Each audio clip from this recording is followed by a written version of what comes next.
his departure, it is not a ludicrous thing to propose that this system would take the place of the normal procedure, the customary procedure. The customary procedure is outlined in this letter here. But unfortunately, Prabhupada didn't see anybody who was qualified to take up this customary business. What was he to do? It is very clear that he set up a Ritvik Acharya system which could function in his absence, because he made this proviso that the Ritvik Acharyas, on their discretion, they could initiate. On their discretion, they could give names. He clearly set up a system which could operate in his absence and in the absence of someone qualified. Don't forget, Prabhupada said no one was qualified. 1 month before the first of the appointment tapes, he stated quite emphatically that no one was qualified. So, the question that I could put to you in that respect is, when did you become qualified? Because that is Prabhupada's statement. No one was qualified.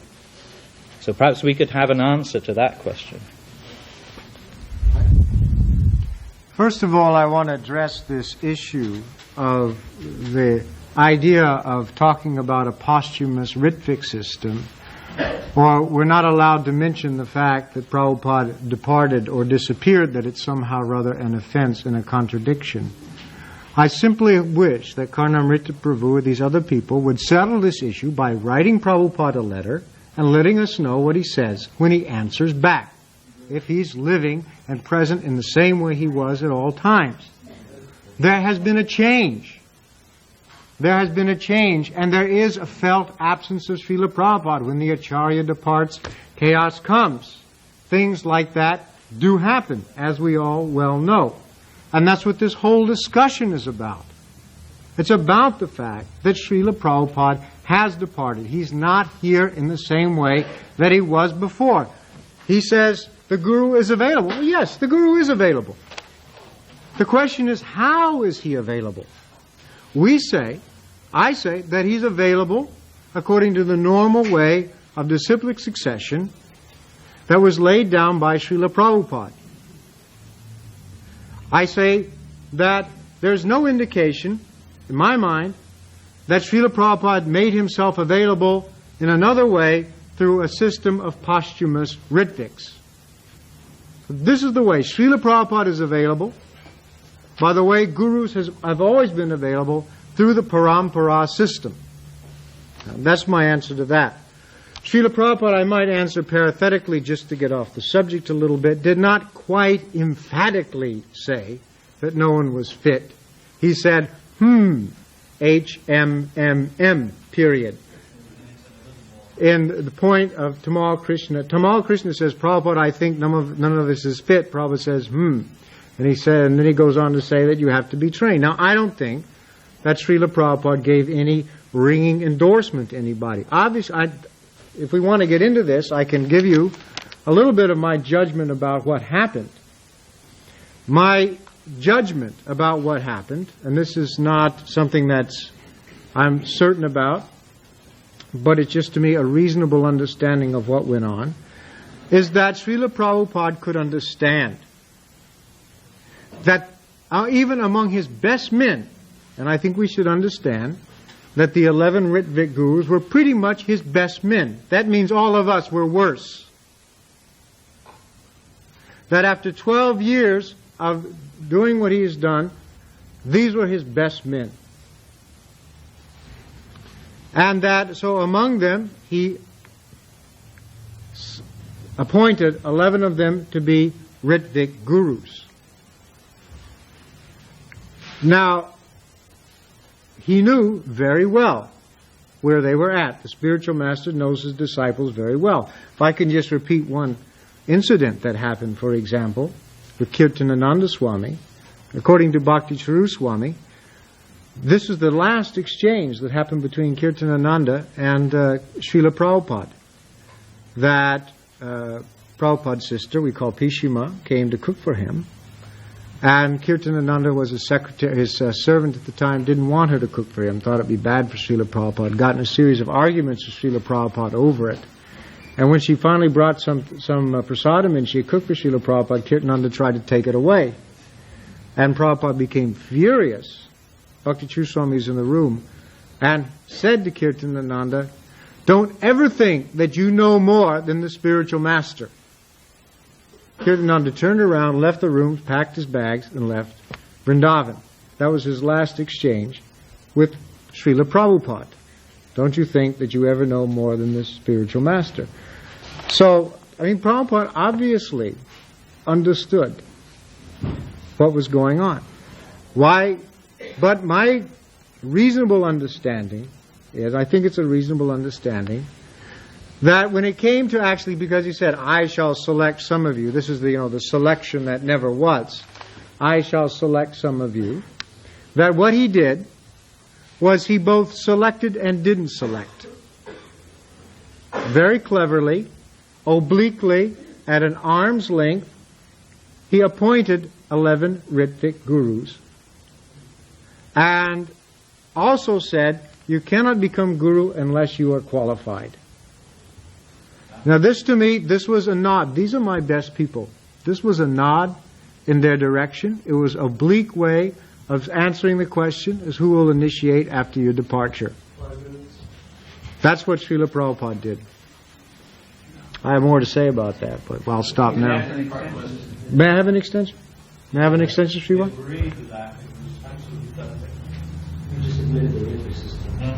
Okay, go on. Let him finish and then I'll let you. No, he appointed Ritviks with the understanding, but there's no indicate that they would become regular gurus if they were qualified. And that was his warning. You have to be qualified. And obviously, some of them weren't qualified.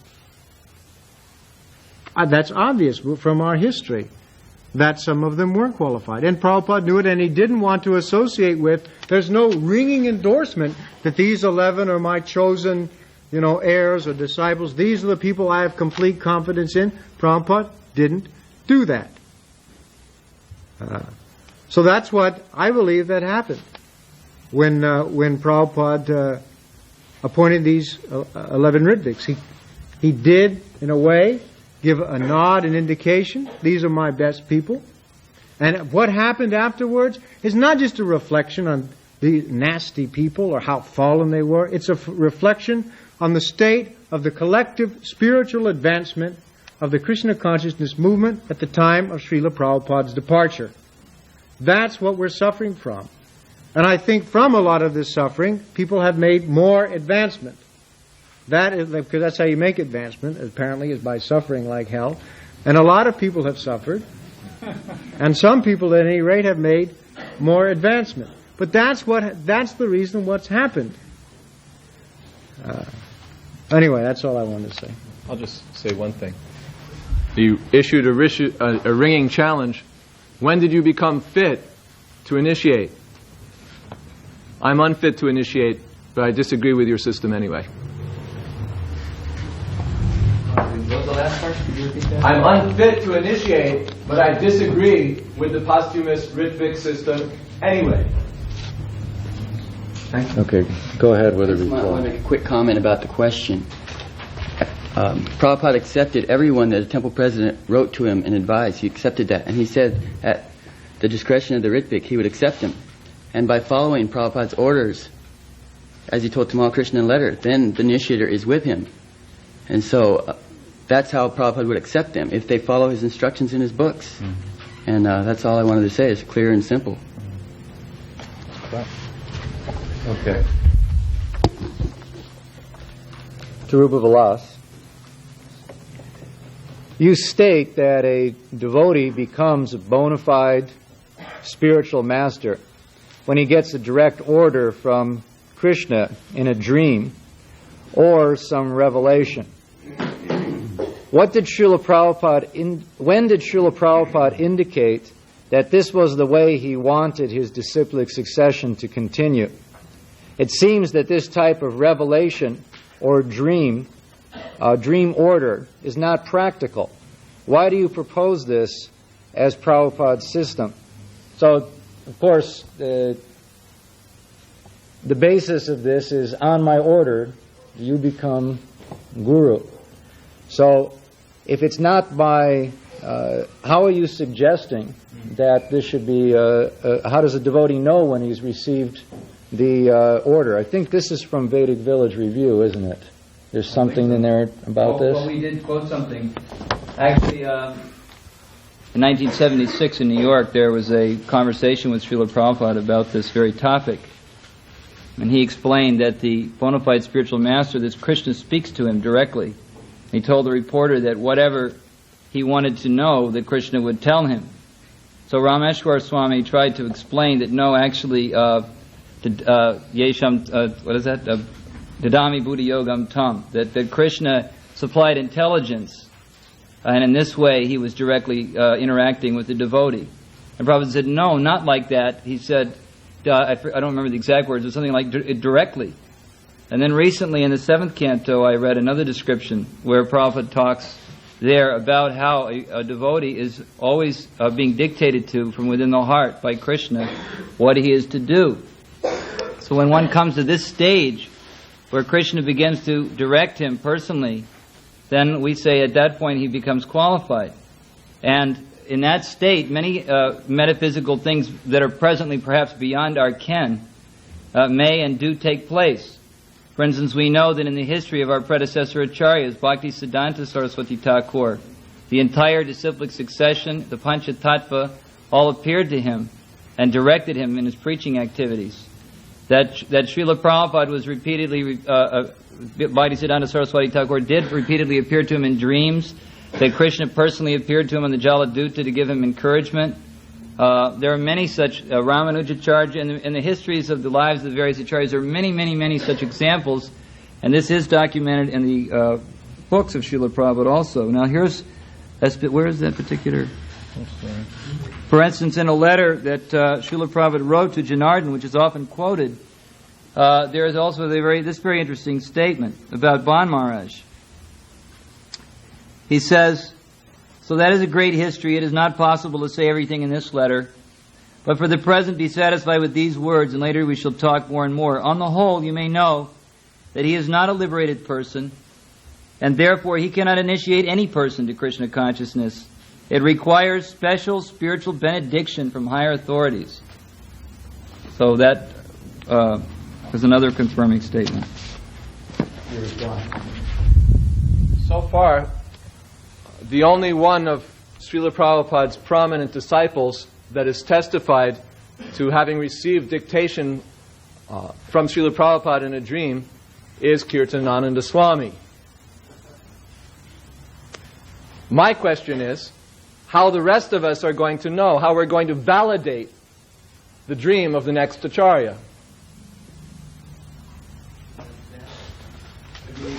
How prospective disciples and how the leaders, how is your temple president going to say, okay, we accept this person's dream as being bona fide and we think it's okay for you to take initiation. Your GBC men, your temple presidents, the people that your new bhaktas are looking toward for guidance, how are we all to know when that person who genuinely received the legitimate real McCoy dream, how are we going to recognize that? And how is the disciple going to recognize it? I would say that this is not the only means by which one becomes qualified. Obviously, he would exhibit certain other symptoms which are described in the scriptures when he's factually a liberated person. But I would say that that's another way that one may know. Now, you ask, how will we certify this? Actually, it may be a problem for us how to certify it, but it's not a problem for a self-realized soul. For instance, Prabhupada, Bhaktisiddhanta mentioned the emergence of a self-effulgent acharya. Now, for the godbrothers of that self-effulgent acharya, it may become a problem how he's to be certified. But for the person who is so liberated, Krishna is dictating to him directly, so whatever moves he makes are infallible and perfect, and whatever he does on Krishna's behalf will produce the most favorable result. So I agree with you that this may be a theoretical problem, but since currently it doesn't seem to be giving us too much difficulties, since no one is claiming to have been personally appointed or anointed or spoken to, then it doesn't seem like it's a very pressing, urgent difficulty that has to be resolved. And in the case of Kirtanananda, it is so obviously not inspiration from Prabhupada. I can't see that example is very effective myself. I'm afraid that you haven't answered my question. Your first answer is, well, a self-realized soul can detect another self-realized soul. It takes one to know one. My question is, all right, how are we going to detect the first one? All right, I'm willing to listen again. All right, let me just get this straight. So what you want to know is, will you repeat what it is you think I haven't answered? You basically said that a bona fide acharya is going to be a person who's going to be receiving dictation from within. Yeah. Krishna talks to him face to face. He appears in dreams and dictates and so on. And you've already said that that person, when he gets dictation, he'll know it. And I agree. Yeah. My question is, how are the rest of us going to know it? He'll be self-effulgent. And he won't speak according to the scriptures. And he will not concoct philosophy. He will not speak against the revealed scriptures. And he will not concoct philosophies in disobedience of his previous acharyas. And he will not concoct philosophies that contradict the previous acharyas. Do you understand the point? Yeah, but to me, I know a lot of people who I don't believe receive dictation in dreams or see Krishna face to face, and they don't concoct philosophies. They don't make up deviations. They follow what Prabhupada said. When they give a Bhagavatam class, what they say is what's the same thing in the book. I don't understand how that my question is answered so far. Except by saying that it's theoretical and it doesn't matter, we don't have to deal with it. We're just putting off a difficult question. I think it's a very common fact that you mentioned Bhagavatam class. We very often hear that some mistake is made, even though the person may be very sincere. The fact is that as long as there is a tinge of conditioning there, the mistakes will be made. Therefore, the spiritual master should be above this conditioning, and mistakes will not be made. Not only that, but he can receive the direct dictation of Krishna. Are we getting a little bit off the Ritvik? I think we're straying. I think we're going to come back to something around your point in a later question. For Jayadvaita Swami, in your presentation, you mentioned that if Srila Prabhupada had wanted a Ritvik system, that he would undoubtedly have spoken at length about it. Couldn't it be just the opposite if you were to accept their evidence that they presented? Wouldn't it be just the opposite, that Prabhupada would have assumed that he had already said all that he needed to say about Ritvik, just go ahead and continue what you're doing? So couldn't it be possibly just the opposite of what you said? It appears to be a circular question. The question, in essence, is if the Ritvik Guru system had been something that Srila Prabhupada had been instructing us to do all along, and it was clear, and there was lots of evidence, and Prabhupada had spoken about it at length, would I be satisfied that he didn't need to speak about it more? The answer is sure.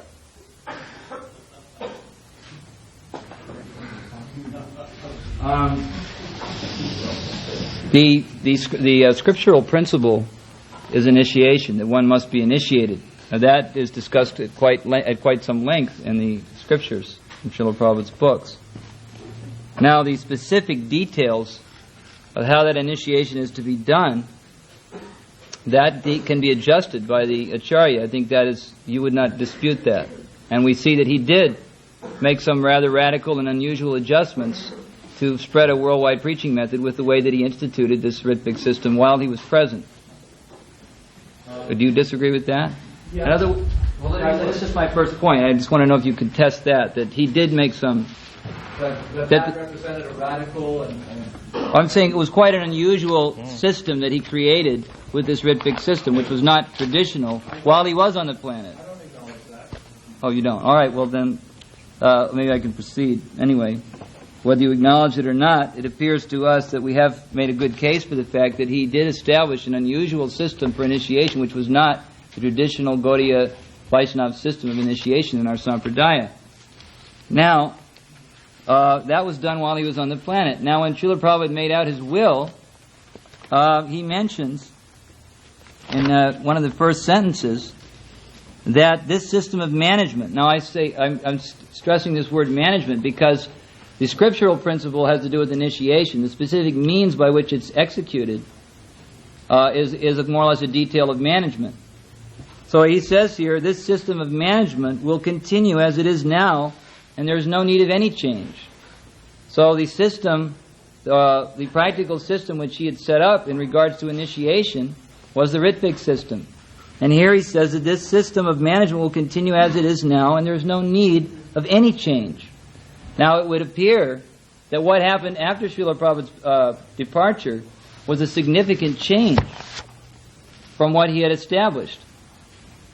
And what has happened since that time as a means of reform also seems to be a significant departure from what was going on while he was present. And I may just repeat several statements that you yourself made a few years ago. After Srila Prabhupada's disappearance for many years, the GBC systematically misrepresented Srila Prabhupada's teachings and instructions about carrying on the disciplic succession. And the GBC instituted, encouraged, and for many years belligerently and obstinately defended symbols, rituals, practices, teachings, and structures meant to create and perpetuate for a small group an elite status to which they were never entitled. Now, I think the question I would put to you, has anything changed since you wrote this?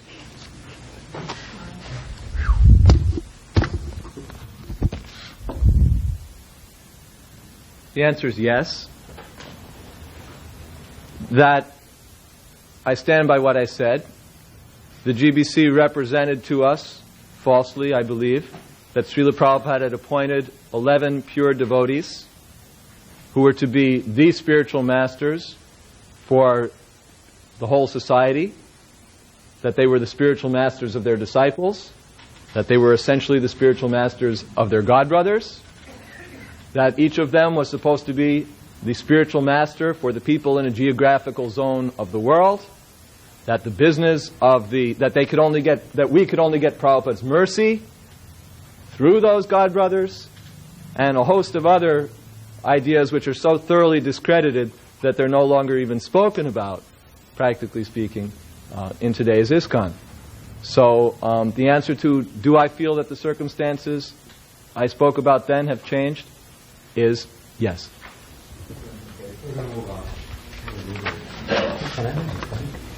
If Yashodanandana Prabhu heard directly from Srila Prabhupada that the Ritwik system should be installed, why did he wait so long to emphasize it instead of doing so in a paper mentioned by Ravindra, written in 1981? A paper written by Ravindra in 1981. Could you perhaps get the facts? Referring to the 79 paper, the paper I referred to. In other words, in 1979, you wrote a paper in Vrindavan. In 1981, I guess you were some participation in this bona fide spiritual master and disciple paper. All the facts regarding that paper? Only the facts that you told me, and one of them is that you're one of the authors. You factly know the circumstances behind that paper. Before you're alleging, first of all, the paper is here. My name was never signed to this paper. I would like to state on record, this paper, the bona fide spiritual master and the disciple, was a reply to a paper that had been issued, several papers that had been issued by the leading members of the International Society for Krishna Consciousness in 78, 79, and 80. This paper does not contain my name. I never factually authored it. I never signed my name to it. I did write you a letter, by the way, but to the best of my knowledge and belief and recollection, the letter was not in 1984, because at that time I was already in Toronto, working for a law firm. The best of my knowledge and belief, my letter to you was 2 years earlier. Now, whether you have the original letter or not, I can't say. It's undated, it's true. But why did you... No, first of all, why did you state that I wrote it in 1984 when you did not have knowledge of the fact that it was in 1984? Because it was written to me just after I got involved in the that was in 1984. Okay, that's why I said that. So it was a deduction, because you didn't date your letter, that it was 1984. So it's an incorrect assumption. It's an incorrect assumption if you didn't... I don't know if you remember any better than I do, because it's not dated. And you mentioned this paper that you have in front of you. Yes. as soon as I find it here. You mentioned the 79 paper. It's a very nice survey of all the different things that come out. Yeah, the 1981 paper, Bona Fide Spiritual Master and the Disciple. I helped in compiling many of the quotes and citations. That's what you say. Kailash Chandra Das, Dhruva Maharaj Das, and Bahushira Das were some of the contributing authors. So you were involved in the production of that by compiling quotations for that. Okay, that's just what I wanted. When I was in Buffalo in 1980, Jadurani Dasi had been in New Vrindavan. She had been preaching to various members of the New Vrindavan community that Srila Prabhupada had never appointed 11 successors, and she was preaching especially that they had never been appointed as the Diksha Gurus of ISKCON. Her understanding at the time, from partial transcripts that she had seen from a paper issued by Rameshwar Das and Shubhananda Das in July of 1980, was that Prabhupada never appointed successors, never appointed Diksha Gurus, but the system should have continued as it was, which is the main purpose of the paper that she wrote. She came to me from New Vrindavan. She was all bloodied up with black. I asked her, where have you come from? She said, I came from New Vrindavan. I've been kicked, I've been beaten up. They tried to put my sari on a pole because I was preaching that the 11 were not the appointed successors, and they had not been appointed the Diksha Gurus of ISKCON. This fact has been corroborated by many devotees. She asked me, I want to write a paper about Prabhupada's position and his meaning of what he meant for the continuation of ISKCON. And she was very disturbed by many papers that had been issued, many GBC papers, many GBC reports, many various statements by various devotees. She said, could you help me present some quotes? I says, if you're going to present quotes that I'm going to say, and if you're not going to sign your name, then don't mention it. I helped her compile some of the quotes, but the allegation which you say and that I have supported, that Prabhupada never appointed Ritviks, this is error, because I never saw the final version of that. I give her some indication of what are the qualifications of a bona fide spiritual master, because I saw certain quotes from various GBCs that advocated that the scriptures are inconclusive, as it has been stated in the 1980 GBC report. And I thought that this was not exactly a proper statement. And I give her numerous quotes. I says, don't put my name unless I see the final version. As such, I think it's grossly unfair and inappropriate to allege that I was one of the authors. I helped them compile some things, and they've put it in their own words. And there is nobody in this that compiled this paper that even signed it. And there's also another reason that I'd like to respectfully submit before you. Namely, that in 1978, when I was in Vrindavan, I did factually attempt to discuss this entire issue of the difference between Ritvik Acharya and Sampradaya Acharya with the entire GBC. As a matter of fact, I do have partial transcripts of the conversations that took place in February of 1979 where the question was raised by me, quote, what is the difference between a Ritvik Acharya and a Sampradaya Acharya? At that point, I did not even have the time to finish the question. 6 people interrupted me, and the point was cut off. The answer from Tamal Krishna Goswami, this has already all been discussed by the GBC. There is nothing to be discussed next. I raised my hand. The floor was never given. I also wrote a letter to Satsvarup Das Goswami on January 1st of 1979 with a list of 25 questions to be discussed, one of which was what was the actual statement of Srila Prabhupada in 1977 regarding the exact position, authority, and mandate of the 11 alleged Diksha Gurus. I never got an answer. Now, I don't know if Maharaj got it. I assume that because the Indian mail is notoriously bad. It was even signed in my previous name, Yasodanand Swami. I did attempt to bring the issue up. I did make every effort to bring it up. Unfortunately, many of the GBCs had concluded that this was not to be discussed, and many of them concluded that the very discussion of these topics was a sign of envy against Prabhupada, a sign of envy against the GBC, a sign of a nonsensical attitude of rebellion. Now, I suggest to you that this is not so proper. And not only that, but while they were telling me that the Gurukul and the Vrindavan project was going nicely, Rameshwar Das in 1978, and I wish to present as evidence. Nobody wants to hear it now. No, because this is directly relevant. Why I did not bring it up. It's not that we don't want to hear it. It's not appropriate for today. The question that was raised, and I'm still a little confused about what the answer is, that we don't see, at least in the 79 paper, that you didn't at least make known to the people who were involved in the 81 paper that you didn't make known to me in whatever date you sent this letter the fact that you had firm, certain, and complete knowledge that Srila Prabhupada intended for the initiating gurus to go in the capacity of Ritviks, and that Prabhupada would always remain the initiating guru indefinitely. The question is, that we never heard about it. I tried to. You didn't care to hear it. Well, you could have. It's not in my letter. I was open. He's answered the question. People didn't want to hear it, and so various individuals stated that we have no place for him in ISKCON. What do we need? Smarter Brahmins like Pradyumna and Yashodanandan. So I said, Hare Krishna Prabhu, you go on. Okay. These statements were factually made in 1978 by one GBC of the Southern California zone. So, I appreciate it. Okay. I'm not trying to justify myself or vindicate myself. I'm trying to explain the circumstances why these statements were never brought up, although there were attempts to bring them up. Okay, we'll have to leave it at that for now.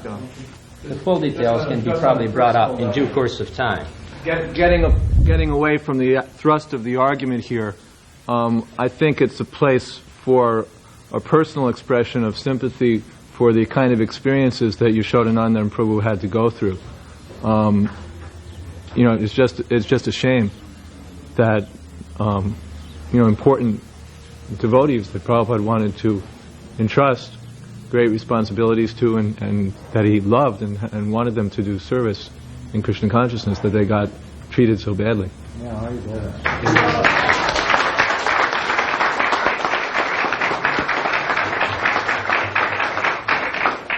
A question for Karnam Rita Prabhu. If someone can take a posthumous guru, then can I take Jagannath Das Babaji as my guru? The answer is very simple. The answer is no. Prabhupada set up the Ritvikacharya with respect to himself. How can one possibly accept some other person as his Diksha Guru, unless that person, of course, personally appears to them? No, the answer is no. Simple. Prabhupada set up Ritvikacharya system with himself as the initiator until such time as a qualified Guru appeared. Okay. Any reply you'd like to make to that? Okay. Next question is for Rupa Vilas. All right, we'll turn it over to...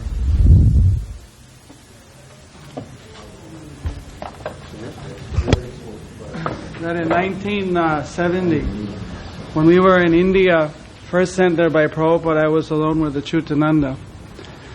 And then that time, the whole thing in New Vrindavan broke out with the four sannyasis who started preaching Mayavad.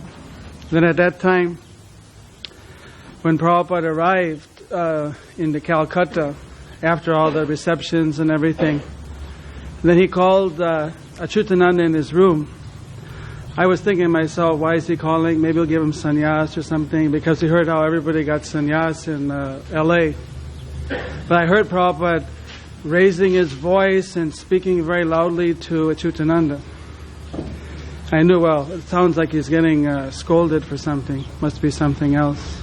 The next day I was called in the room, and then Prabhupada, he started to make very heavy inquiry from me. Did you get any letter? Did you send any letter? What did my godbrother speak to you? Did anyone tell you that, Bhakti Siddhanta is your guru? And all the various questions like that. Then I didn't know anything about it. So then he turned to his secretary and said, well, he seems innocent, but Achyutananda is poisoned. So I was real curious to know what happened. So then he called everybody in the room and explained that some of his godbrothers had preached to Achyutananda that actually, since Bhakti Siddhanta was the real inspiration for Srila Prabhupada, that actually Prabhupada was just like a deputy or a representative guru, but actually everybody was Bhakti Siddhanta's initiated disciple. And then when Brahmananda, he wrote that, and then Achyutananda wrote that to Brahmananda. When Brahmananda got the letter, started meditating on it, well then, if I can jump over the present guru, and I can become a disciple of Bhakti Siddhanta, well then why not, then actually the inspiration is Bhakti Vinod Thakur or previous gurus. So this way Rupa Goswami can be inspiration. And then finally Lord Chaitanya. Then ultimately Krishna, he's the inspiration for everyone. So actually we're all Krishna's disciple. So if we're Krishna's disciple, then somehow he snapped and Prabhupada is Krishna and he became Mayavad. So Prabhupada said that the system of disciplic succession. If you jump over a current link, if you don't follow the system, then you become a Mayavad. So that was, that we always understood it, that there was a system of disciplic succession where you take initiation from a spiritual master and connect. And this system that's being the posthumous Ritik thing would be a Mayavadi deviation according to Prabhupada's own instruction. I'll give you 2 minutes to reply to Being that. Mayavadi, you've got to get a chance to offer. 2 minutes to reply. All right. Well, clearly in the case of seeing Srila Prabhupada as the deputy of Bhaktisiddhanta Saraswati, this is ludicrous because Prabhupada was a qualified guru. He was a qualified link. He was a Paramahamsa, Mahabhagavat, current link. So clearly in that case it was wrong to see Bhaktisiddhanta Saraswati as the actual initiator. And of course we're talking about Diksha. One can have many, many gurus that are Shiksha gurus, and indeed we all accept the Shiksha of Krishna every day from Bhagavad Gita directly.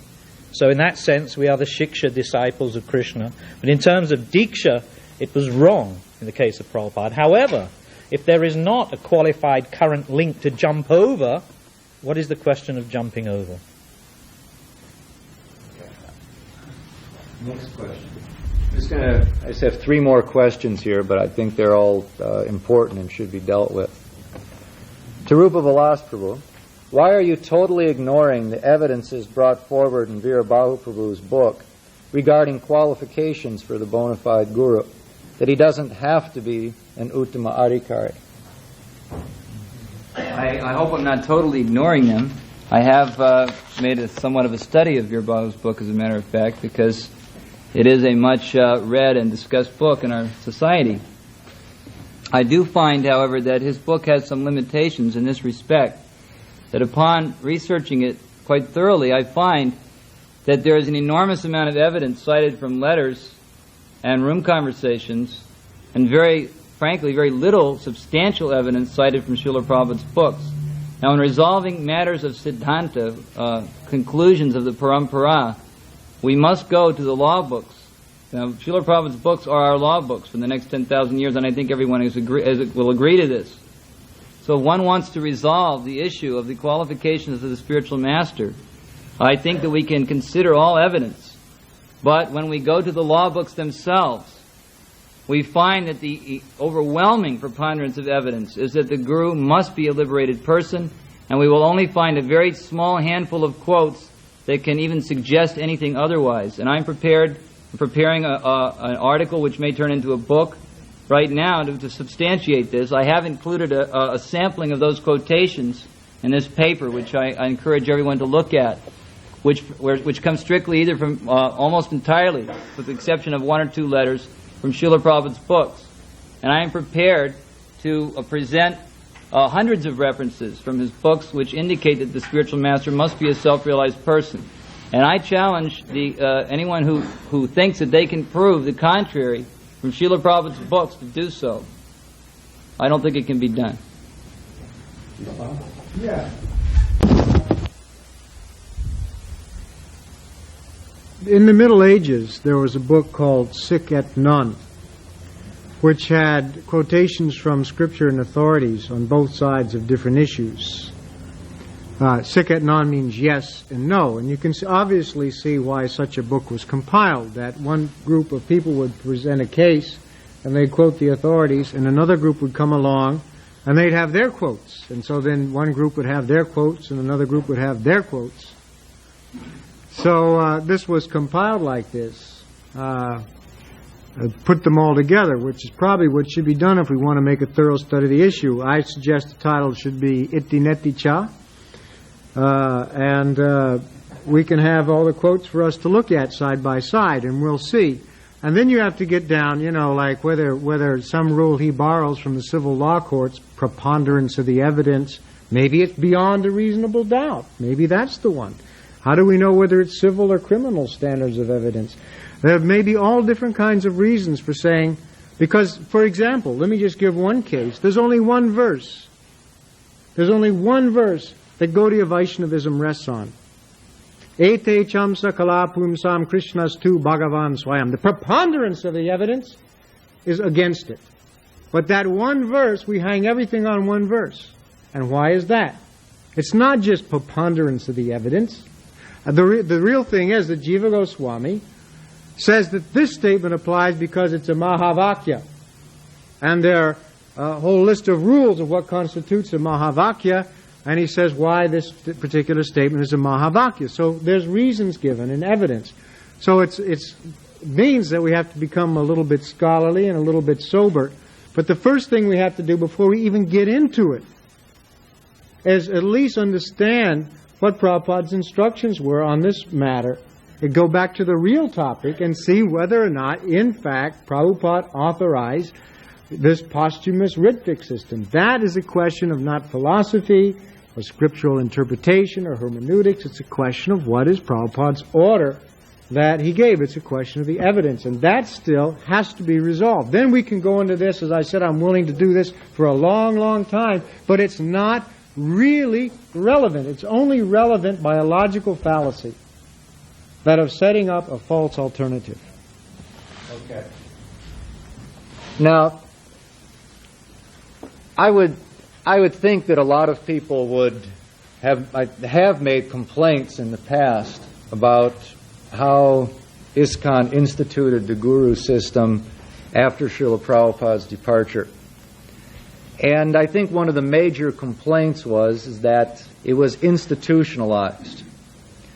Now, in a way, there seems to be a reflection of that, the other flip side of the coin here, in your Ritvik proposal. That it's been institutionalized one way. Now let's flip it and institutionalize it the other way. Now the question here is that where is the role in all of this for the prospective disciple? Prabhupada gave the example that if you want to find a genuine spiritual master, and that's what we're talking about here, this is the real issue, getting hooked up with a genuine spiritual master, then you have to study the Shastras to know what is a genuine spiritual master. He gave the analogy that if you go into the market to buy gold, but you don't know what is gold, then you're going to be cheated.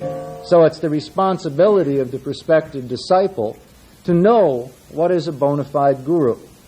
So that would lead us to think, that might lead some of us to think, that the primary responsibility for resolving this lies on the disciple and on the honesty of the prospective spiritual master. That ultimately this is a personal question between guru and disciple, that I have faith in this person. So where does the personal equation fit into this whole thing? You could make that question a little personal equation. You can make that a little... What is... you understand it now?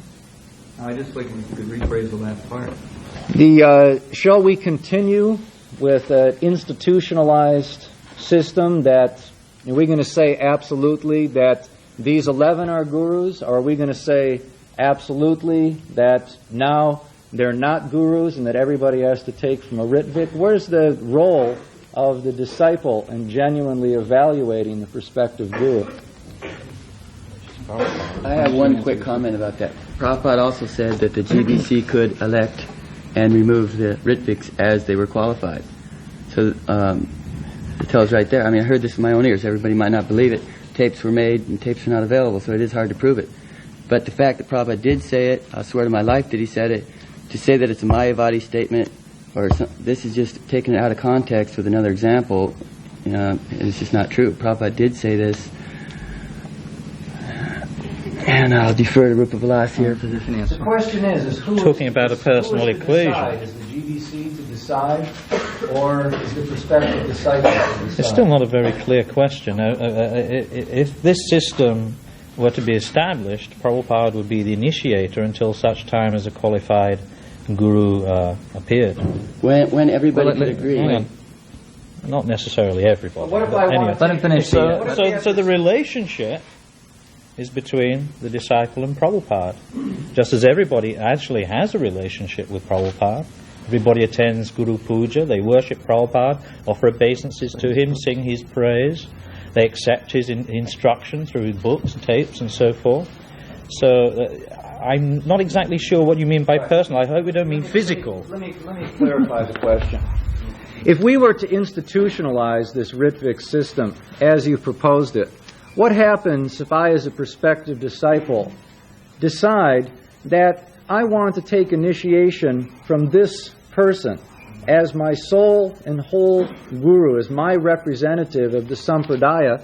I've studied the Shastras, I've heard, I've listened, went through all the steps that Prabhupada described in the Shastras, and I feel this person is for me to take initiation from. Okay, so if that person is genuinely qualified, then what is to stop him accepting that person as a disciple? On the other hand, if he is not, and he's a loyal follower of Prabhupada's instructions in this regard, accepting that they are true, then he will say, I'm sorry, I cannot do this. You are wrong. He will preach to that person. He'll put them straight. He will say, Prabhupada is the initiator at present. I can't see that there will be any conflict there. If the devotees are preached to properly, then there will be no confusion in their minds. And it is a fact that anybody who has just a little advancement will appreciate that they have a relationship with Prabhupada. We have his murti at every temple, practically speaking. Prabhupada's murti is there, and he is worshipped as a person. And in terms of instruction, everybody has access to his books. So the personal relationship is there. We must remember that Vani is more important than Vapu. The Vapu doesn't have to be there. And just in case we have some tendency to see the spiritual master in a bodily way, then the Murti is there. The Murti stands in the place of the Vapu. I'd like to make a suggestion. In the event that we do institute the Ritvik Guru system as something we want to accept in ISKCON, after we implement that system, in the event that a self-effulgent acharya appears on the scene, don't accept him. Because there's always a 5% chance or a 2% chance or a 10 or 15% chance that he might not be the right article. But Prabhupada's always a 100% sure thing. So even when the self-effulgent acharya appears, reject him and stick with Prabhupada. That is a logical consequence of accepting the Ritvik Guru system posthumously. What would be the harm in that? What would be the what? Harm. Because you're not sure. What would be the harm in doing just what you say? They Great. want to do it. You're for it. I'm just, okay. What's the harm in it? Fine, Prabhupada forever, and disciplic succession finished. Okay, it's order.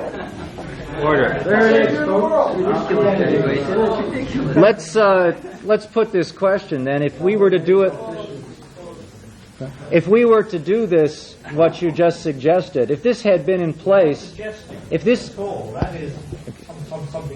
this system had been in place during Bhaktisiddhanta's time, are you saying that we should have then rejected Srila Prabhupada even though we felt he was the self-effulgent acharya? With respect to Prabhupada was being pressured to move into the ashram. We all know this. Bhaktisiddhanta said, leave him alone, he will do everything in time.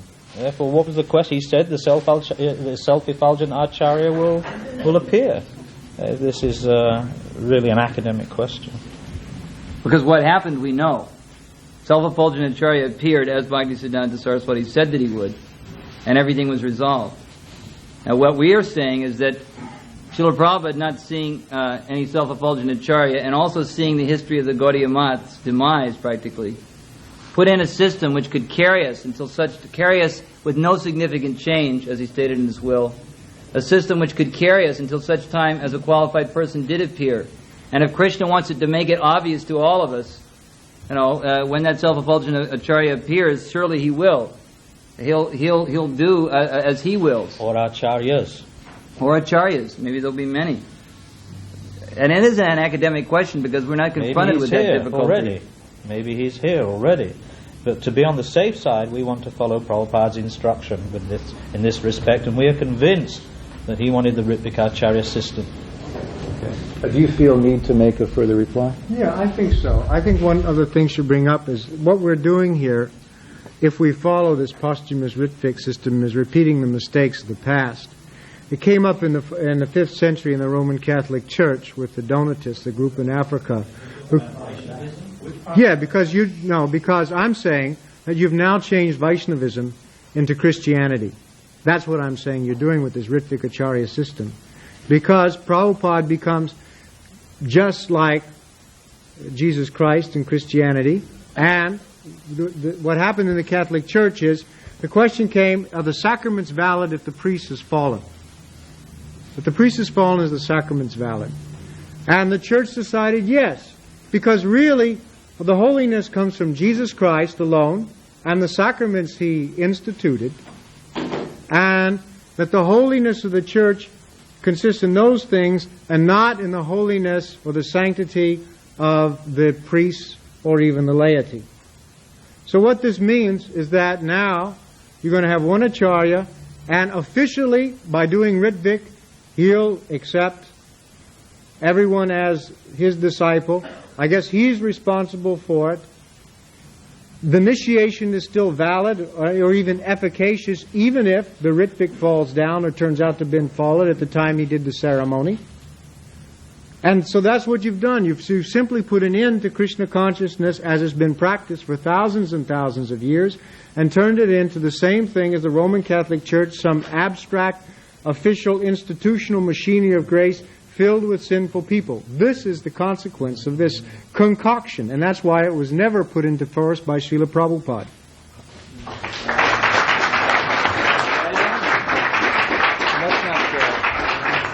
We should be given a chance to reply. All right. We're going to make these kinds of accusations. Okay, we should be go given ahead. a fair Go chance. ahead. Well, let's see where to start. I don't want anybody to go away feeling that they didn't get a Yeah, I mean, fair hearing. he's suggesting that we're proposing Christianity. That's not the fact. What we're proposing is what Prabhupada suggested that we do after his departure. That's our contention. And we're not proposing that the disciplic succession ends with Srila Prabhupada, but we are suggesting that it continues with Ritvic Acharyas.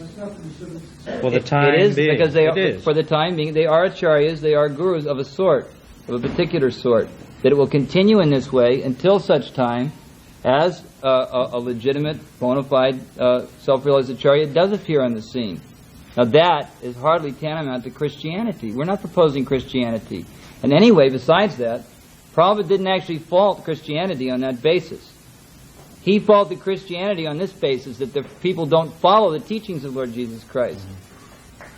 That's what he faulted Christianity on. Not that they were following Lord Jesus as the spiritual master. That he approved of. He did several times. On a number of occasions. You asked for that conversation in December of 71. Yes. It's just an exchange, but devotees there, including Puranjan, remember, someone asked Srila Prabhupada, does Lord Jesus Christ have jurisdiction to accept the karma of his present followers even 2,000 years later? And Prabhupada said yes, provided they follow his instructions. That's the main principle of initiation, as a matter of fact. That one, in fact, there's a conversation that we reprinted in a recent issue where someone approached Srila Prabhupada. It's from an Old Back to Godhead article that was reprinted. Someone was approaching him about initiation. And he says, I have my letter of a recommendation from Bhagawan. And Prabhupada said, yes. He said, if you follow my instructions, if you execute my instructions, he said, the initiation is already there. That my touch is simply a formality. So the point is, if one is actually executing the instructions of the bona fide spiritual master, that is tantamount to initiation. So I'm just saying that through this, in fact, I'll just read that little section. It's very short. It's like a few sentences. It's sufficient. It's the evidence. We're not going to reach a conclusion on this point here because there are some very strong feelings about it, but I do feel that both points of view have been adequately brought forward so everyone can understand what's the discussion here. Now, there's one last pair of questions that I think it's quite important that are addressed. For Rabindra and Jayadvaita Maharaj, if one of the present gurus feels comfortable only with the idea of accepting disciples on behalf of Srila Prabhupada, could such a situation be allowed at present? I'll say something. I would hope that anyone who serves as a spiritual master would only do so on behalf of Srila Prabhupada. I think what's being asked here, maybe I misunderstood it, but I understood the question to mean that if within the present system now, if one of our gurus, our prospective gurus, felt that he only wanted to be a Ritvik, would that be acceptable? You think that would be acceptable? Well, the question is whether it's acceptable to Srila Prabhupada. I say he didn't authorize it, and so therefore it's a concoction. If Prabhupada authorized it, sure it's acceptable, but that's what's dubious. And I don't think you can oblige your spiritual master on your concoctions. Now there's a similar question for you. It's widely accepted that there has existed a non-Ritvik disciplic succession, such as the Brahma, Madhva, Gaudiya Sampradaya. It also appears that there is a system called Ritvik, although how it works in the absence of the guru isn't altogether clear. If you think a Ritvik system should now be in place, does it necessarily exclude gurus today having disciples unless they're Mahabhagavats? Is there not room for both systems, or are they always mutually exclusive? Okay. I got to answer every time. Okay. I'm sorry, but if you could ask the question again, and then I'll try my best to answer. It's widely accepted that there has existed a non-Ritvik disciplic succession, such as the Brahma, Madhva, Gaudiya Sampradaya.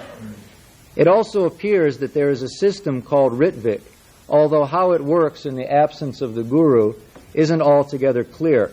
If you think a Ritvik system should now be in place, does it necessarily exclude gurus today having disciples unless they're Mahabhagavats?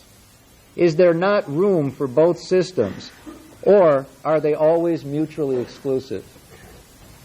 All right, let's see. If it doesn't appear, what was that part about it doesn't appear? It's hard for me to keep this whole thing, and thank you. It's a long question. It's widely accepted. It also appears there is a system called Ritvik. Well, first of all, I think that's a misrepresentation. It's not that it appears that there's a system called Ritvik. There is one. It was instituted by Srila Prabhupada In 1973. in 1973 and been going on for some time. Now, if you think a Ritvik system should now be in place, does it necessarily exclude gurus today having disciples unless they're Mahabhagavats? I would say that it doesn't exclude it. No. But I would say that they should be qualified, at least they should be liberated persons. Now, liberated, according to the descriptions of Rupa Goswami, liberation begins from the point of what they call madhyam or nishta, and there are many statements that can be used to analyze this point, but I would say they would at least have to be on a liberated platform. Perhaps not as fully liberated as a Mahabhagavat, but at least they should be liberated. They should be beyond the bodily conception of life, free of anarthas, and free of illusion, beyond the cycle of birth and death. They should be liberated, yes.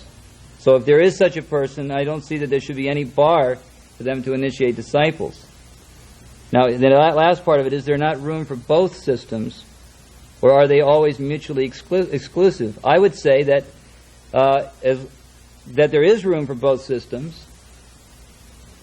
and that for one who wants a sure bet, as Jayadvaita Maharaj was describing earlier, for one who wants the surefire thing, then he always has access to Srila Prabhupada through the Ritvik system. And for one who likes to gamble, he can have the other system.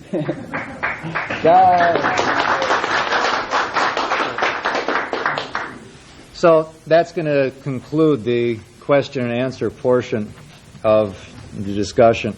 I realize that there are many questions we didn't get to, and I apologize for not being able to take all of them. I have a feeling from watching the reactions of the last few minutes that where we got some of the real issues on the table, that I'm not sure that anyone's been convinced one way or the other. It seems entirely possible that people who came with one point of view have also left with that point of view. Perhaps there are some who sitting in the middle feel one way or the other. I don't know. We're not going to take a vote. We're not going to ask anyone to judge this today, as it's a debate. We're going to stay with our initial concept that this was a time to air the issues, and I hope that everybody did get a feeling for what the issues are at stake here and an idea of the evidence and the potential evidence. But what I would like to know, if the devotees feel that it would be a good thing for our society to continue dealing with this question and follow it up in some other format, some other time and place, or if it should just be left like it is now. So I'd actually like a show of hands for those who feel it should be continued or carried on somehow or other. And a show of hands of those who feel that we have heard enough. Well, that's clear. Unanimous out of about 200 or 300 people.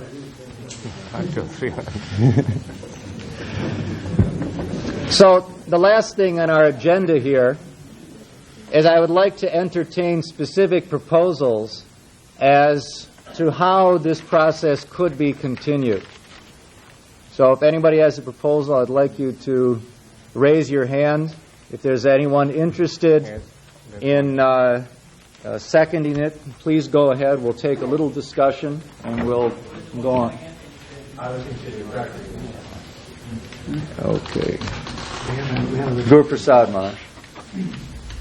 One of the first steps, since so much of the evidence presented by the devotees of New Jaipur hinges on Tamal Krishna Goswami, that a group of devotees, including Yasodanandam Prabhu and possibly Gauridas Pandit, should speak with him and question him very thoroughly about these points.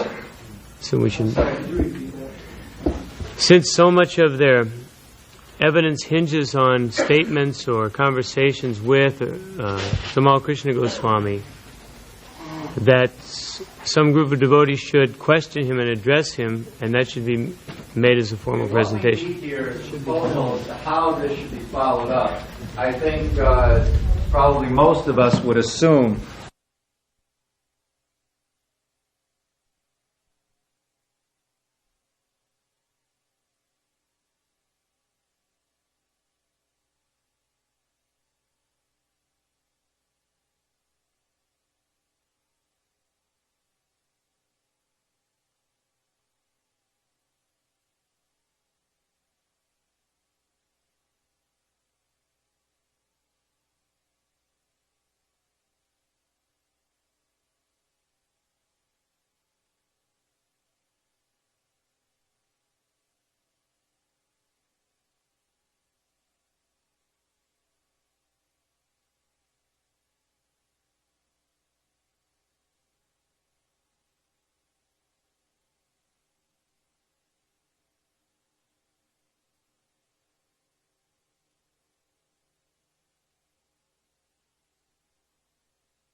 since so much of their evidence hinges on statements or conversations with Tamal Krishna Goswami, that some group of devotees should question him and address him, and that should be made as a formal presentation. What we need here is proposals to how this should be followed up.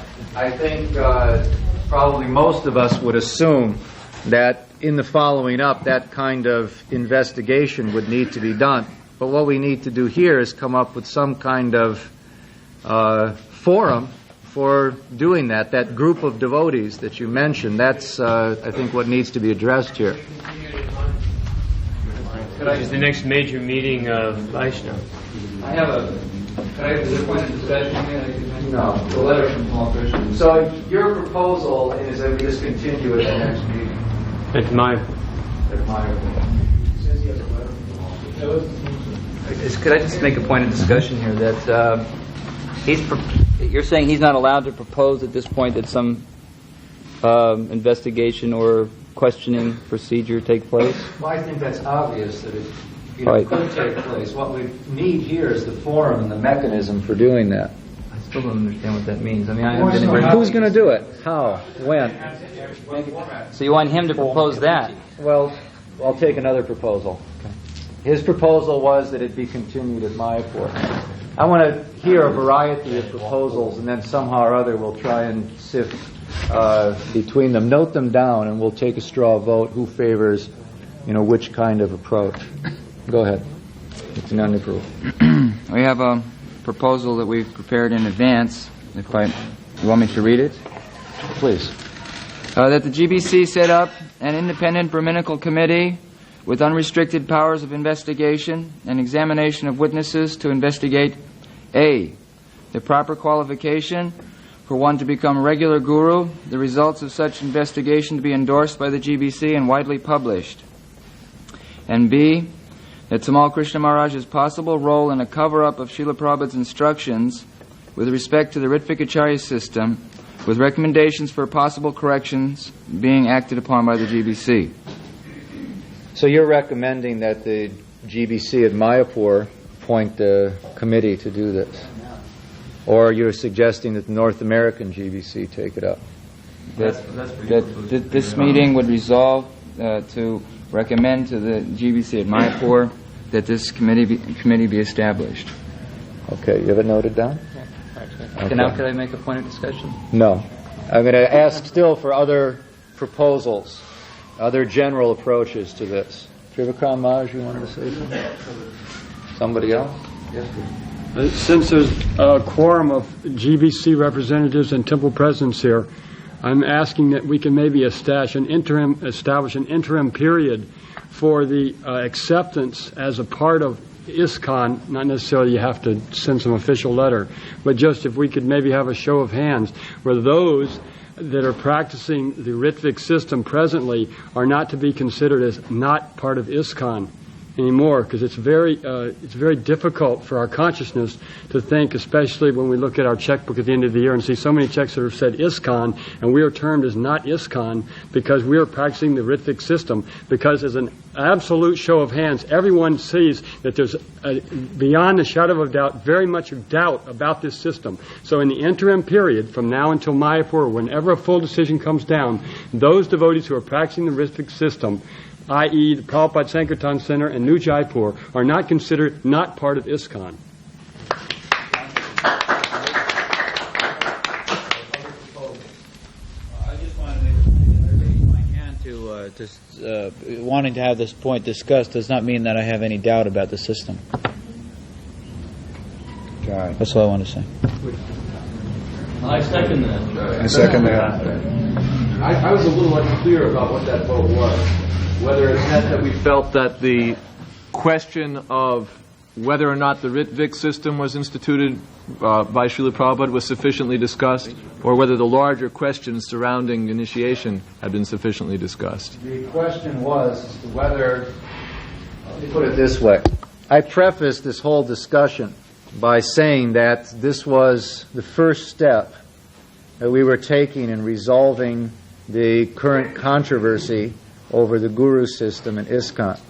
So my question was, do you want to take a second step, or shall we just be satisfied with what was done here today? And the response seems to be that we should take a second step. Now I'm asking, what is that second step?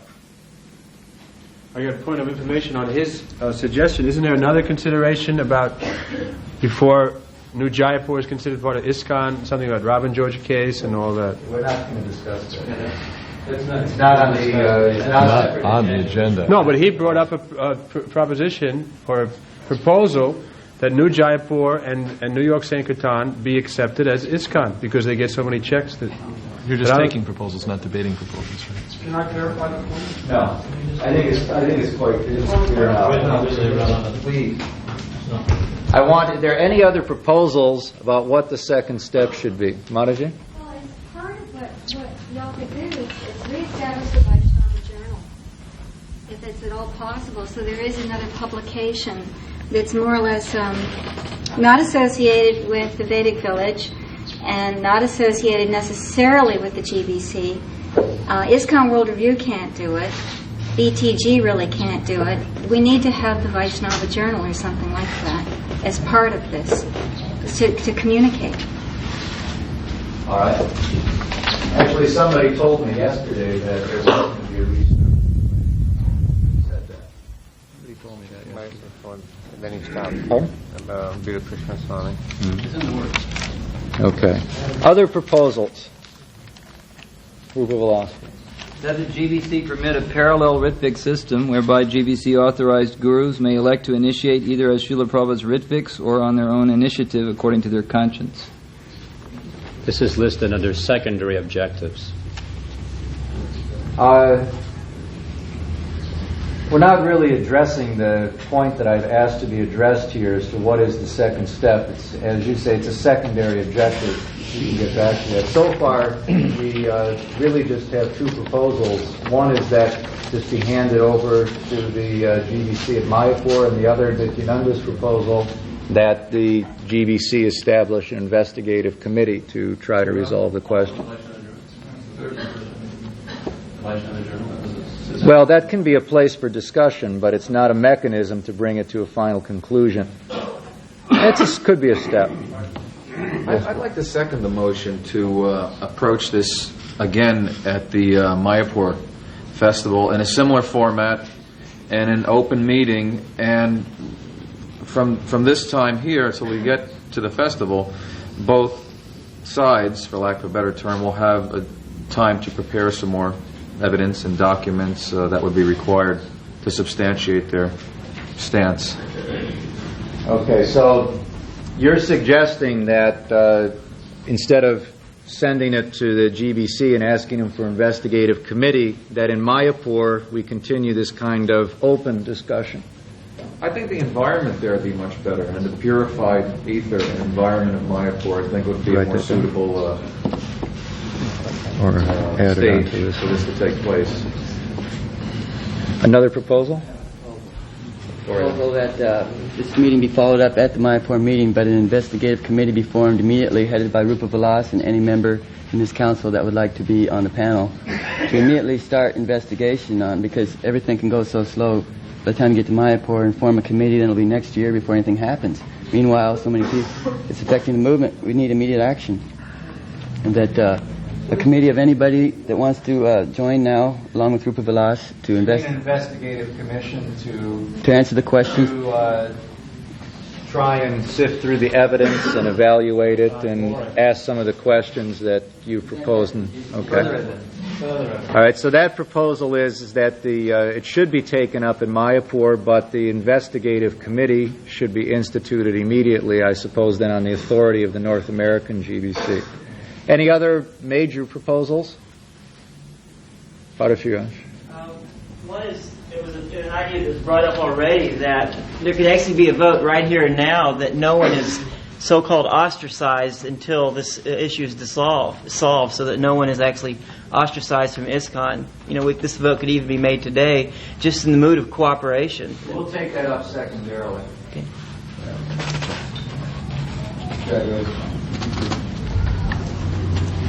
I suggest that we have lots and lots of kirtan, lots and lots of hearing and chanting, and strictly follow the 4 regulative principles. And read the book as it is, without concoction. And read Srila Prabhupada's books assiduously. Without concoction. Without concoction. Without manufactured conclusions. Without adding anything or subtracting anything. Are you suggesting that instead of any of these other steps, in addition to, before, concurrently, how does that fit in? Simultaneously. All right. Yes, Prabhu. In addition to all the other suggestions, I think it would be good if the North American GBC could compile that sort of Sikhet known publication. I guess it wouldn't be a book, but some sort of official publication from the North American GBC, giving the quotes from Prabhupada's books, first of all, and maybe a section from Prabhupada's letters on both sides of the issue. That should be exhaustive, however, it's not pick and choose. Sorry, apologize for that. Well, the people that should be on that, the people that are on the committee that makes that publication should be from both sides. Any other major proposals? Okay, we have 3 major proposals as far as approach goes. One is Nityananda Prabhu's proposal that the GBC set up an independent Brahminical committee to investigate, to examine the witnesses, that proper qualification for one to become a regular guru be investigated, endorsed, published, and that Tamal Krishna Maharaj's possible role in a cover-up be investigated, etc. The other general proposal, is that instead of the GBC setting up a formal body, that this kind of open discussion with debate be carried on in Mayapur. And the third proposal was that the GBC take this up in Mayapur, but that the North American GBC set up immediately an independent investigative committee. So now I'd like to entertain discussion on the preferences of... Now I'd like to have discussion first.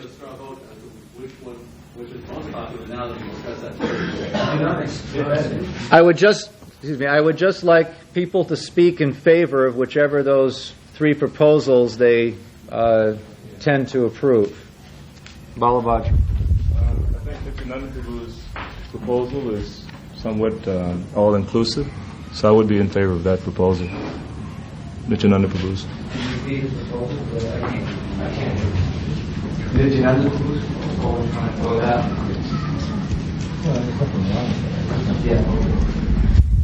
Could I present something on Other that? speakers in favor or against one of these 3 general proposals?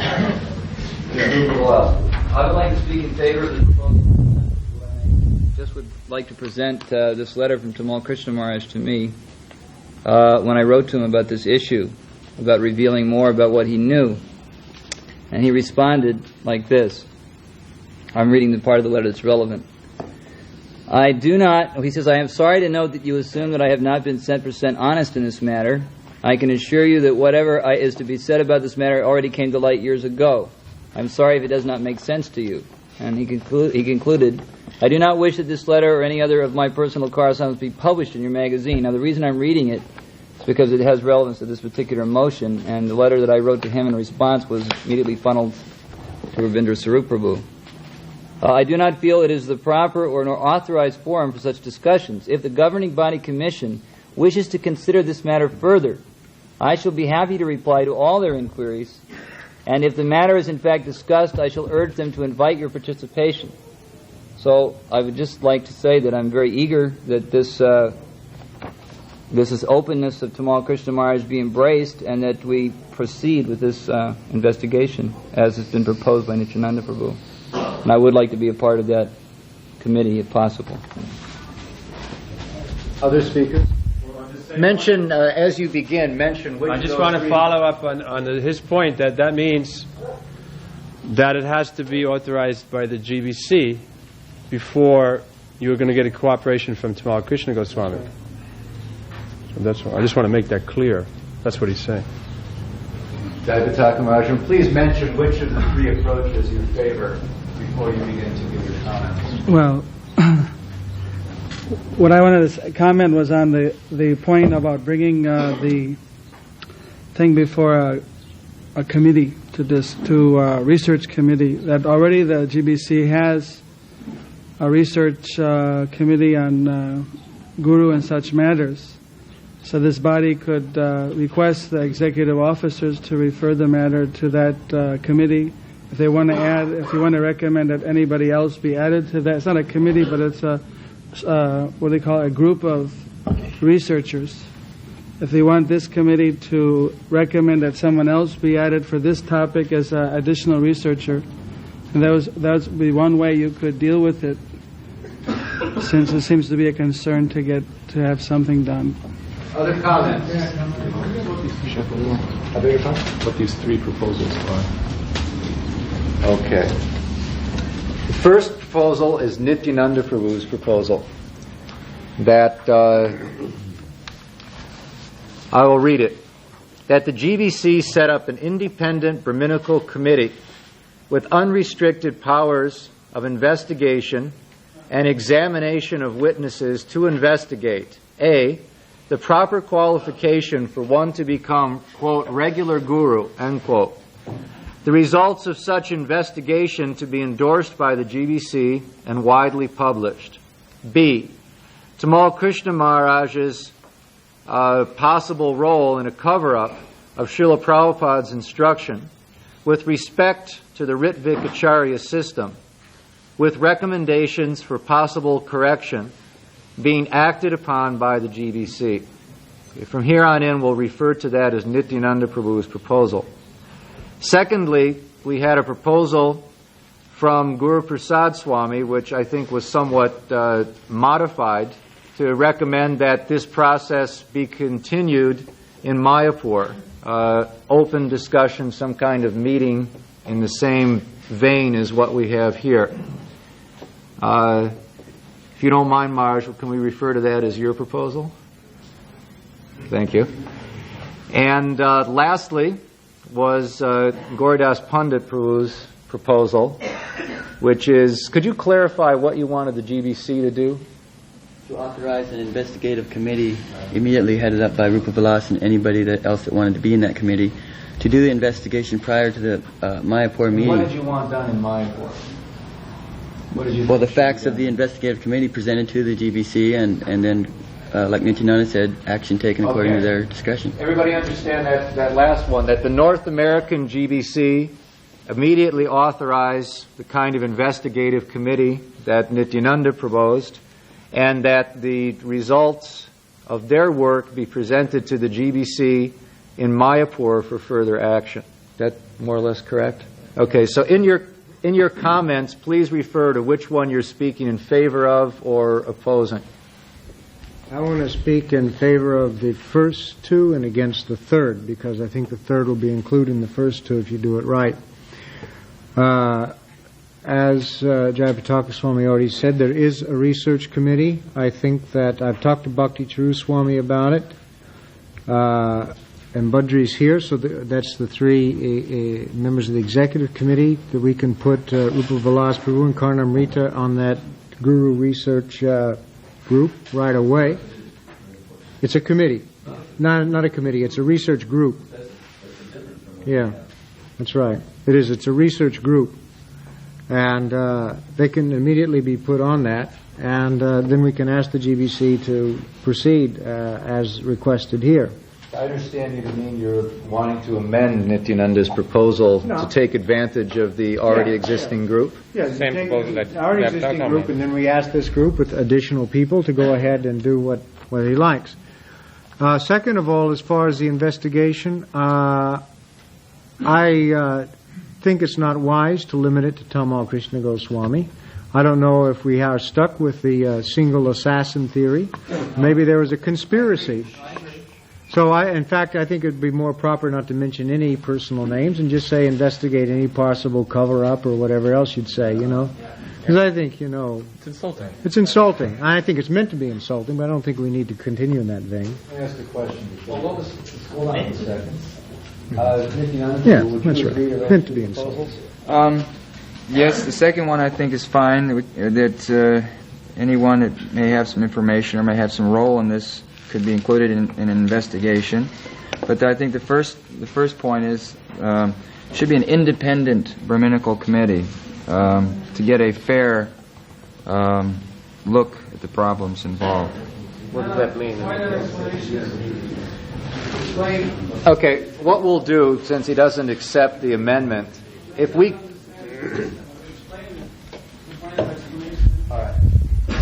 The system now is that there isn't a committee, because the committee, we found that in intellectual circles, that intellectuals or researchers should be allowed to research and come to their conclusion and present their individual papers, and then the GBC body is the committee that finally has to decide.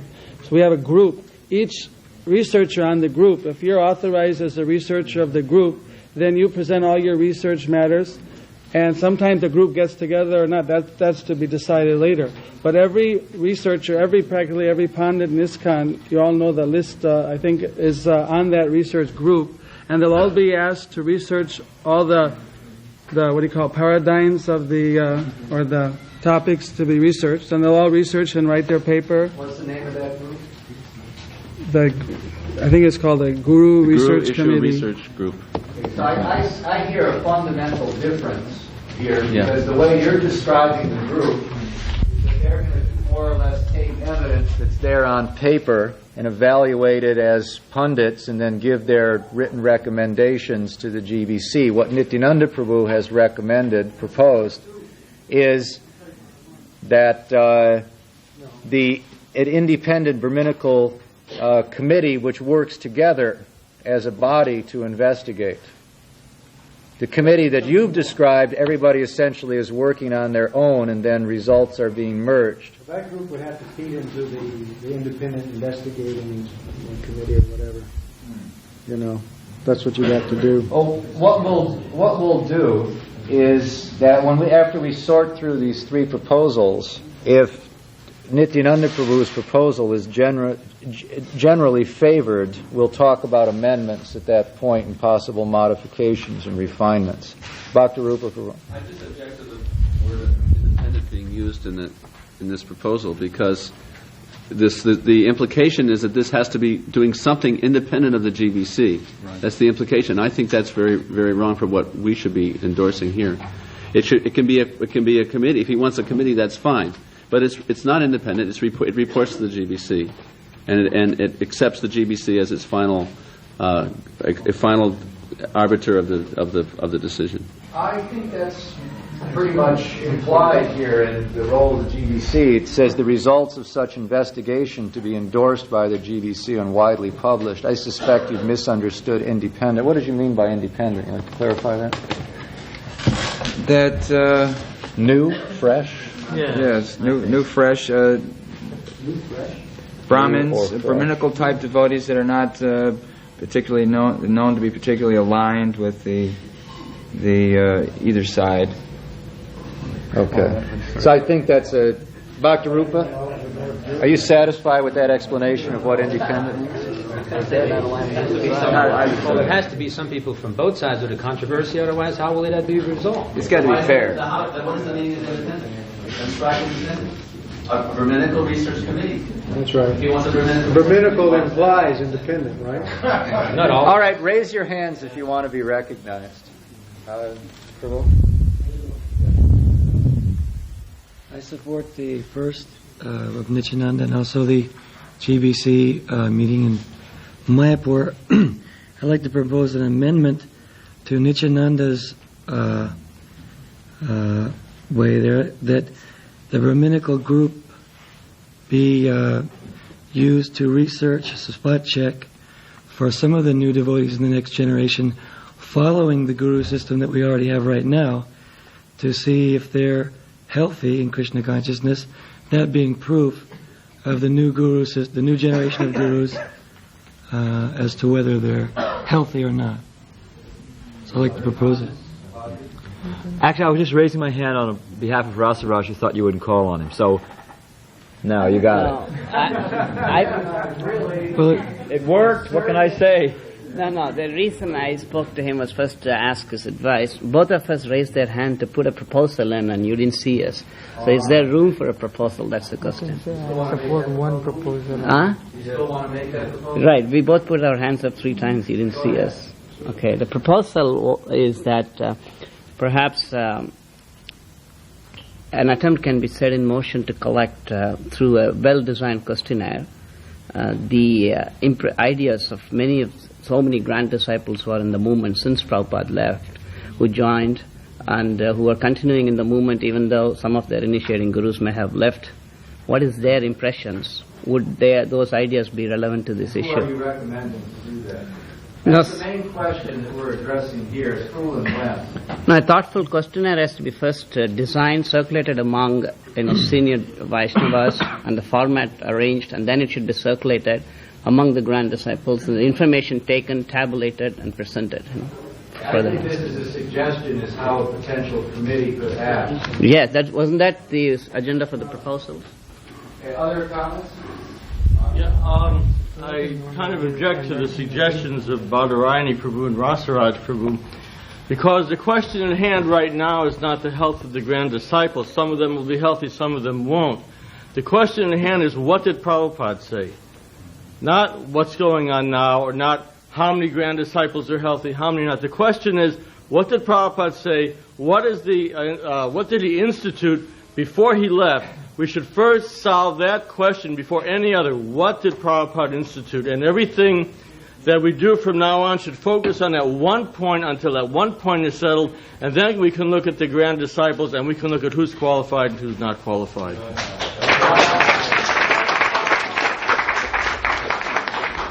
Other comments? I second that you put it in.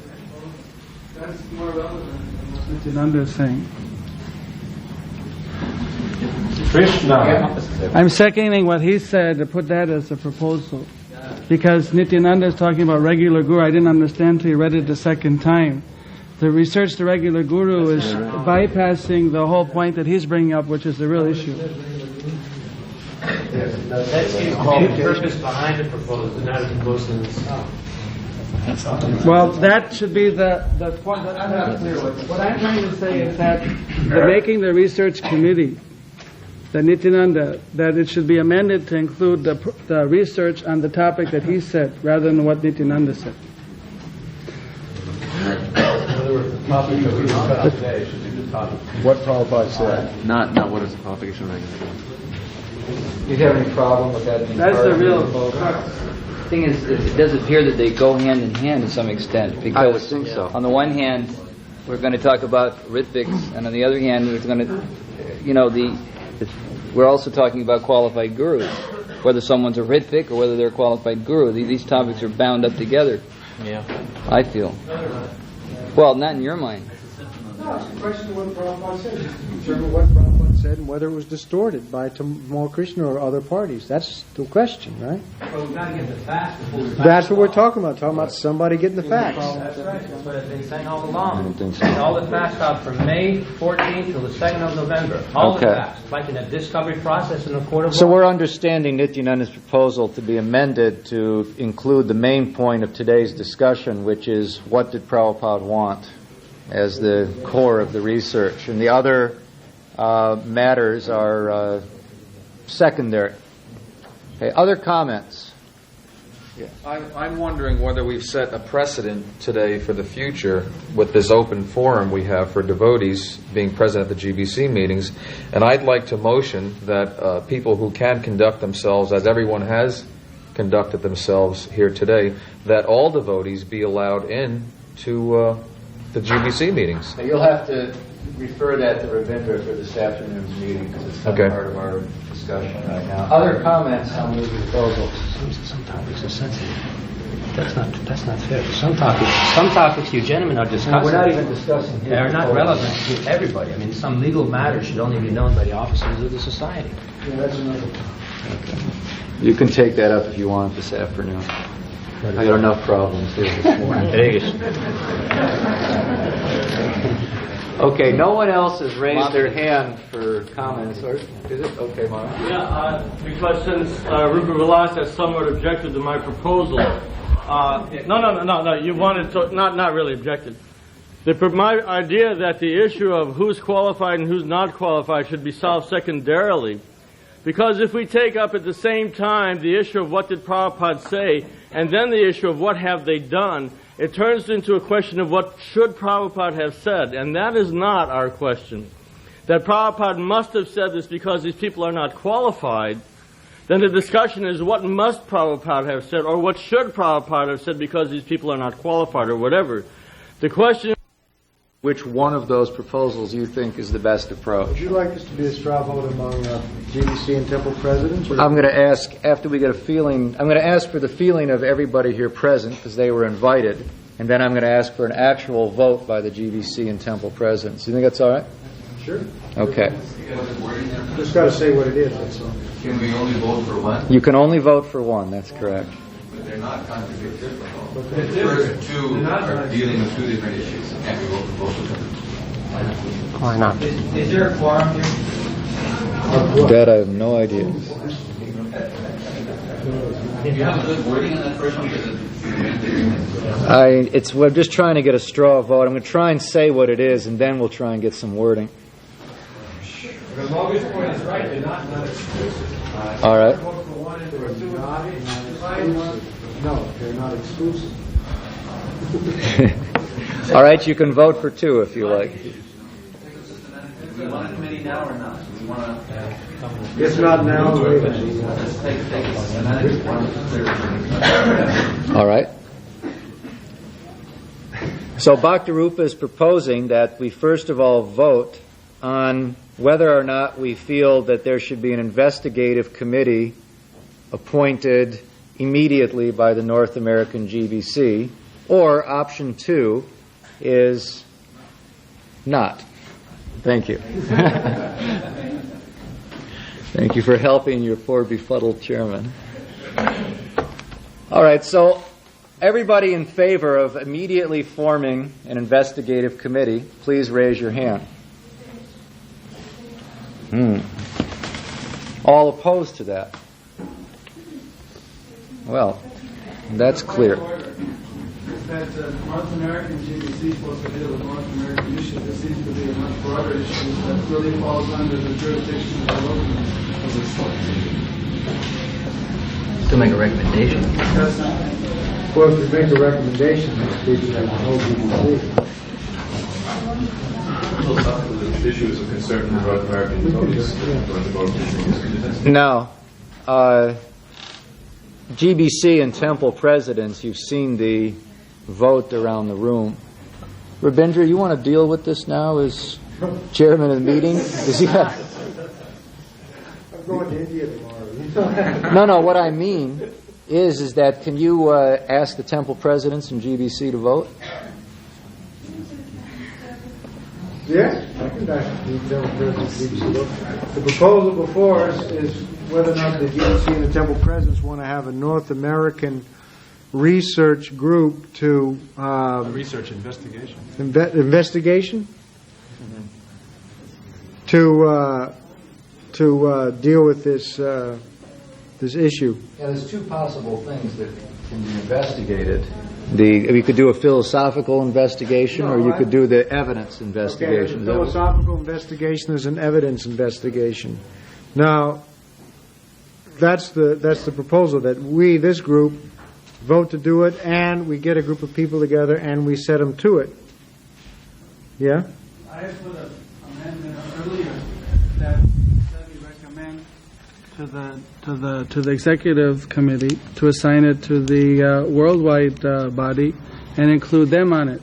And you said that you'd already cleared it with other executive members. That was my proposal. At least it should be put as one of the alternatives. Because why should only North Americans be invited to research on this? It's a clear proposal that devotees want to start right away. You can also start later in Mayapur, but...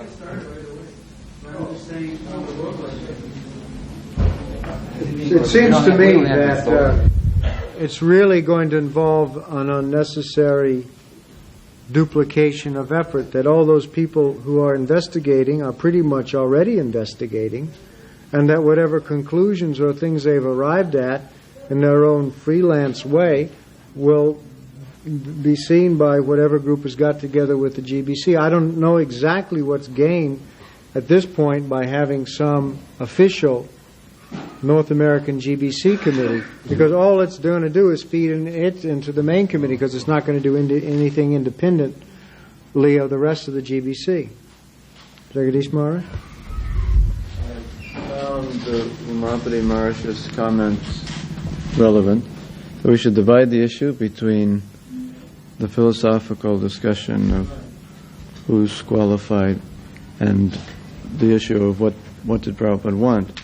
So, from the investigation point of view, the investigation of the philosophical points has been going on, will be going on, and I don't think that that kind of a committee or group is going to come prepared to Mayapur with enough information to finalize anything. But it's the other kind of investigation that may help in Mayapur to come to some conclusion. So if there is a committee assigned to investigate the issue in terms of interviewing people who may be necessary, may have some information that we need to get, then that kind of investigation committee could be helpful so that in Mayapur we might come to a conclusion. Anyone else? Just that it's going to be very hard to make much progress on uncovering things that need to be uncovered if, in fact, that investigative group is not authorized by the GBC to do so, because some persons will certainly not answer questions posed to them by persons who are not authorized by the GBC. Well, if you're talking before Krishna goes... Well, anyone, not necessarily... Okay. I don't know what force the North American GBC is going to have to a lot of people. Go ahead. I want to speak against the proposal.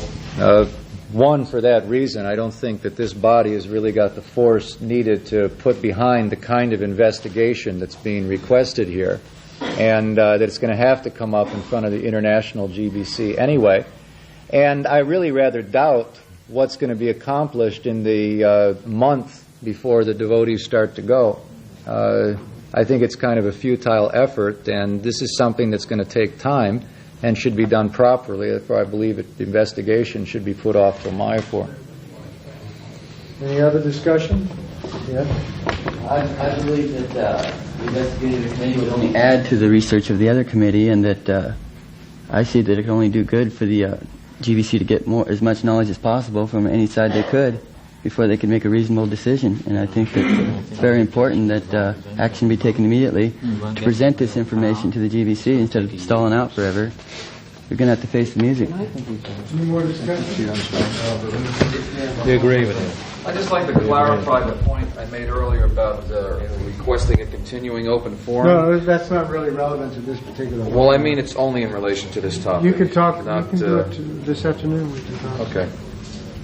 I think that we're running over time. I think we want to take a vote on this. Is there anything more significant to add precisely on this point of this committee? Hari Vilas? I think the central point is that the issue cannot be resolved about whether Prabhupada wanted to institute a Ritvik Acharya system unless we have clear-cut statements coming from Tamal Krishna Maharaj and others who were there, who heard or taped Srila Prabhupada, and who might be able to elucidate the facts. Because and Tamal Krishna Maharaj has said that he can only accept being approached by the GBC, which means International GBC. So no one, Umapi Prabhu's request cannot be pursued, in other words, finding out exactly what Prabhupada said, unless Tamal Krishna Maharaj clearly speaks up and tells us what he knows, or just affirms that he doesn't know anything more than what he said. So the issue is there. Making a committee here will not help that. It all depends on approaching him with an authorized committee that he recognizes. All right, I think I want to close the discussion now. Let's take a vote on this. Just among GBCs and North American Temple presidents, if you mind. So, all in favor, the proposal is to form an immediate North American GBC authorized investigating committee on the issue of Prabhupada's desire, his instructions on the matter of initiations after his departure. So all in favor of such a committee, raise your hands. Among just GBC and Temple presidents. Are you counting the bean, please? All opposed?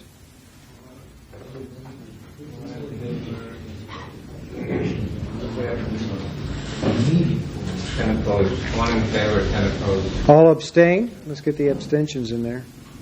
111, 3. Okay? So that fails. That I'd like to reintroduce my proposal. We're running pretty late. Yeah?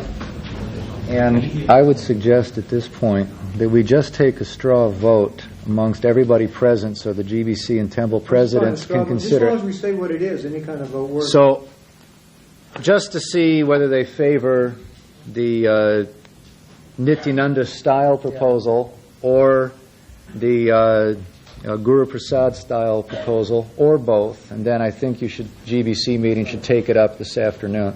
Okay. Okay, everybody hear that? I'm going to take a straw vote of everybody present to see, so that the GBC and Temple presidents can see your thinking as to whether or not we should proceed with a Nityananda style proposal, which is the investigative committee through the GBC, or whether we should have a open style forum like this in Mayapur, continuing very much like we did today, or whether we should do both.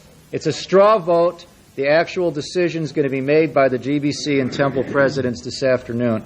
These two things aren't necessarily... Yes. I said or both. You got 3 alternatives. One, the other, singly, or both. Or one follows the other. Do both first. All right. All those in favor of both, please raise your hand. Everybody can vote. Both an investigation committee and an open forum discussion. Raise your hand, Congressman. I'm going to abstain. All right. All those in favor of a Nityananda style approach with a GBC directed investigative committee, details to be worked out later, please raise your hand. Only but not both. No, we can vote both, right? No. Not- First of all, if you say both, you're in favor of Nityananda too. All right. This is only the research committee. All right. All those in favor. I can't go through this twice. All those in favor of an open forum like this at Mayapur is the most productive way to proceed, please raise your hand. Only the open forum. Only the open. With no investigation. With no investigation. Wait a minute, there's something wrong here. No. There's not anything. Okay. No. That's the end.